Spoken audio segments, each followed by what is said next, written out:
云林北港是台湾妈祖信仰的中心之一，也是台湾历史的活教材。有人说要了解一个地方的文化，最好的方法就是透过它的饮食，所以我想用这支影片分享我2天的北港旅行，看看我们都吃了些什么吧。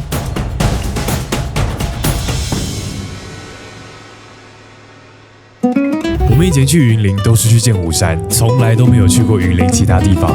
这次刚好有时间，好好用美食来探索这座超过400年的历史重镇。你还能接受吗？知道，太惊悚，照片吓死！各位吃过青蛙料理吗？我吃过青蛙，但没有吃过一整只的。这间青蛙汤有名到成为北港的特色料理，汤头有红烧跟清汤，我们直接选视觉上最冲击的清汤青蛙。第一口真不知道从哪里开始吃。其实我觉得看到本人没有那么恐怖。虽然我什么都敢吃，但一整只青蛙飘在汤中，我还是要做点心理准备。其实吃起来真的很像鸡肉，而且是很嫩的鸡肉。是青蛙达人，像鸡肉，没有什么特别的味道。这个酱，薯饼小姐真的太狠了，居然整只抓起来啃。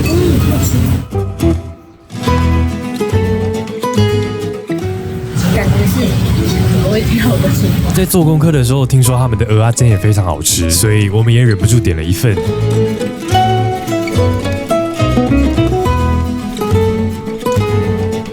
的袖子里面 ，Oh my god！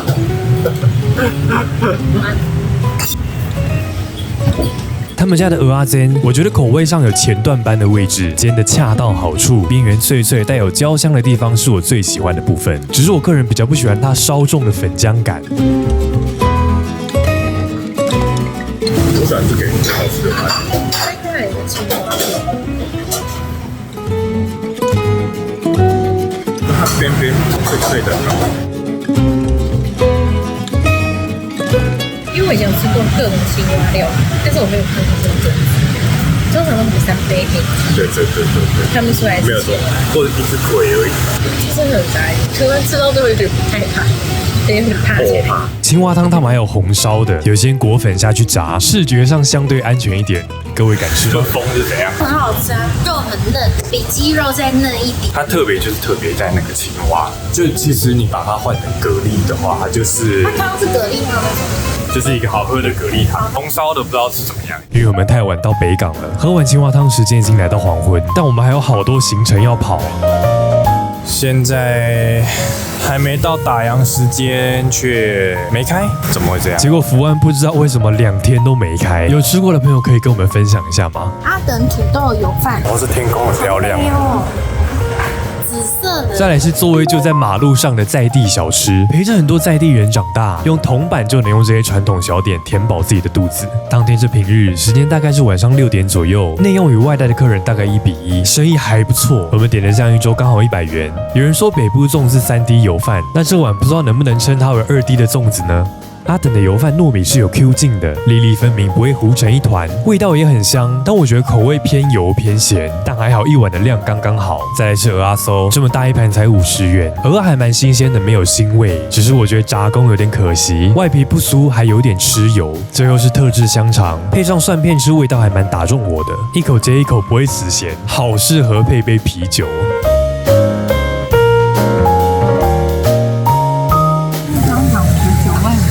再来是专门做晚餐和宵夜场的一郎土托鱼羹，虽然招牌是土托鱼羹，但他们的猪脚饭受到非常多人的喜欢。对了，他们也有卖青蛙汤诶。我们的这份猪脚大约是在脚尖的位置，卤汁的量不多，要拿来拌饭稍微有点辛苦。但是猪脚本人卤得真不错，脚尖的皮跟筋最多，卤得很透彻，胶质感极强。加一点酱。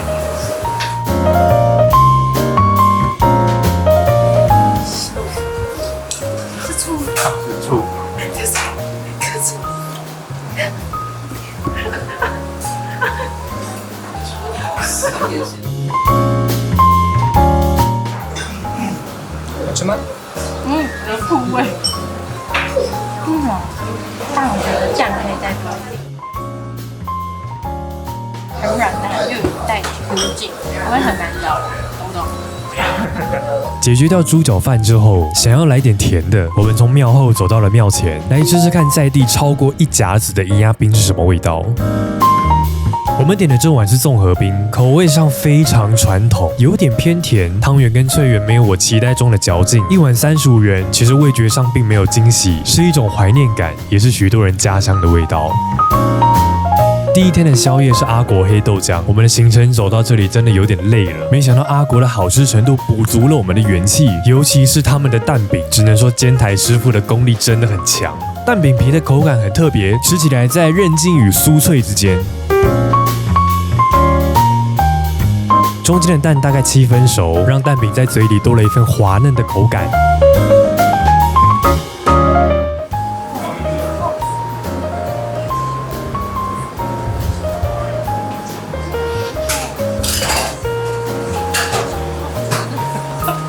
这时候煎台的大哥推荐我们点了一份淋上蛋液的萝卜糕。再说一次，煎工真的很强，表皮煎的恰恰的，和蛋饼一样带有微微的焦香味，两样都很赞。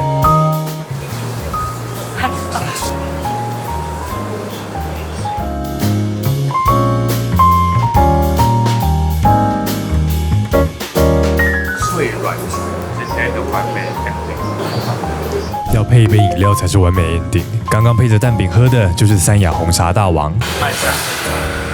干杯！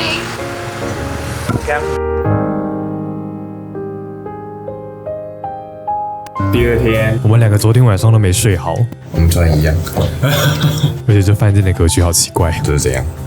为什么窗外有一个地方？他们那么尴尬的笑。这家是老等，米蒜，很多人呢。还有位置哦，我们坐那铁。好，传承3代的老等，在地飘香超过1甲子。除了是云林北港最有名的面线糊，更是不少人非常喜欢的早餐，也刚好就在我们饭店旁边。混入生蛋黄，淋上卤蛋白，据说出了北港就几乎吃不到这样的味道了。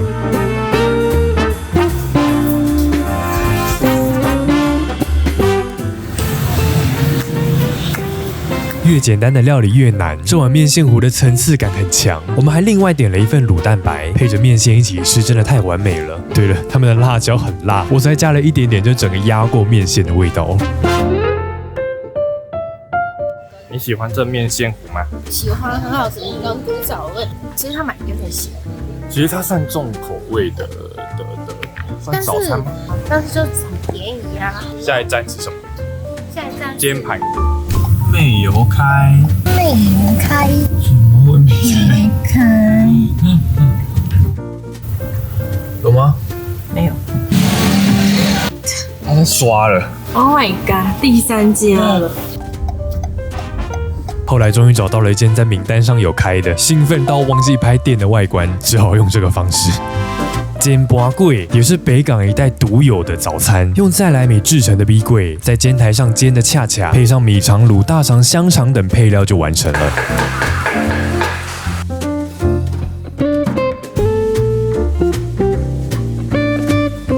其实我第一个想到的是台中的3样，只是煎拔粿口感更 Q， 我更喜欢。因为它吃得到一个纯粹的米香，恰恰的部分还有一点点粘牙，卡在牙缝的感觉有点像锅巴。米肠我就觉得中规中矩的。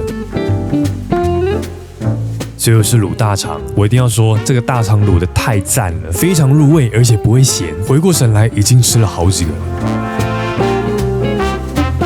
又没开，哇，太强！来到午餐时间，这间在朝天宫后方的鸭肉羹店，我们前一天晚上要去吃一郎的时候有经过，那时候我们还在讨论什么店人这么多，原来就是超有名的李记鸭肉羹。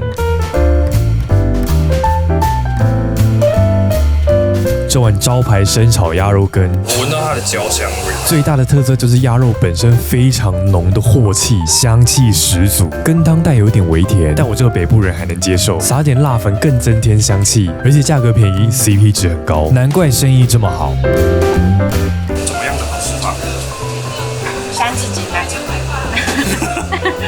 你的3字经好短。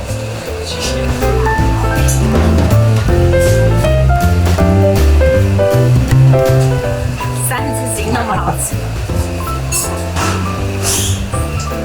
哦，好香。那你吃饭吗？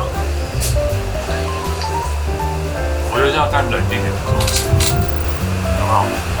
楚美小姐这碗是菜单上写的达人推荐的鸭骨面线，行吗？ CP 值很高，这什么意思？就它这样才25块，但是就是蛮清淡，是你的菜吗？还好。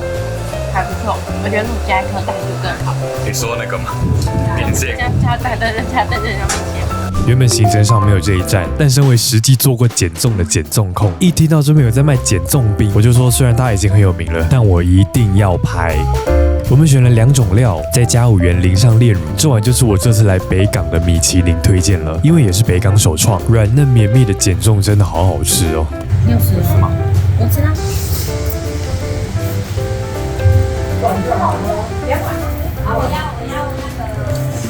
对吧？好好吃哦。好厉害！你还记得吗？我们曾经做过减重，但跟这个真的差太多了。我们自己做的那个减重，很硬。对，它遇到冰之后变硬，所以它减重量很多。这样好险。我真的冰死了，你也没有理我。为什么会冰死？我吃的太快。离开前，你秀给我看。